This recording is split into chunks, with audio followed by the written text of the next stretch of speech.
vaccination. It should sell itself, but other countries aren't taking any chances. In New Zealand, they're giving COVID a wedgie, Aotearoa style. Hey COVID, check this out. Britain's wheeling out the big names. Let's go for your Michael Caine impression. Just let's see what it's like. My name is Elton John. Wow, OK. Thanks, Elton. We'll let you know. Oh, well, at this short notice, you won't find anyone bigger. Hello, my name is Michael Caine. I've just had a vaccine for COVID. It didn't hurt. While Singapore's gone in a slightly bonkers disco direction. And now they're back in lockdown. I'm sure that's just an unfortunate coincidence. So what about us? A lot of people have been asking why the federal government hasn't created a national campaign. What is the campaign? Well, Ghost of Waleed past, it's this. It's voluntary, free, and the best way to protect you and your community.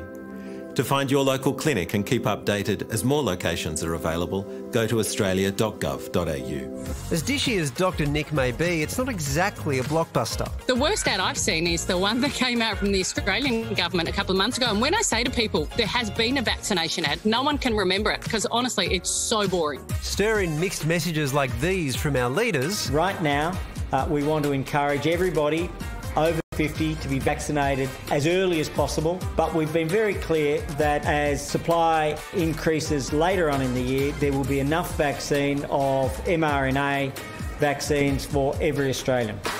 And you can see why we're behind schedule and at risk of falling short of the magic 75% mark, even with a marketing guru in the lodge. I've got another slogan for you. Come to Australia, home of lower taxes.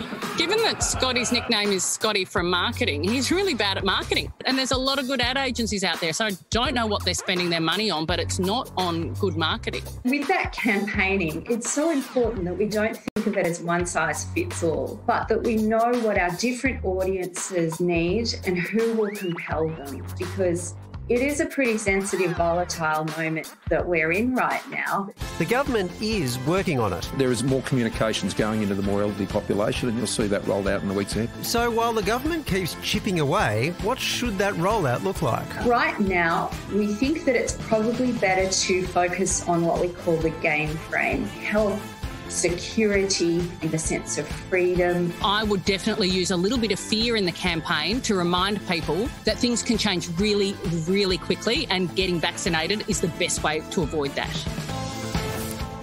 What is the Health Minister doing saying just wait for the vaccine buffet at the end of the year? Like, why would he do that? Yeah. At a time when he's trying to encourage people to get out there who are eligible for the AstraZeneca. What's he doing? Yeah. It's crazy. To say it to an already complacent community is strange. I think Dee's point at the end is a really interesting one, because even as she said it, she was just saying we should use a bit of fear. Even as she said it, I felt myself feel more urgent about the vaccine, and that was just her describing the method. So I wonder if the issue is the milkshake video. Like, we've seen what the government do when they want to get an idea out there, and that's what we end up with. Yeah, Scott Morris's thing, milkshake or taco, which is the best to get the vaccine out. But it's because we are complacent, isn't it? Like, we're OK living like this at the moment, but I think we've forgotten what life was like pre-pandemic. Yeah.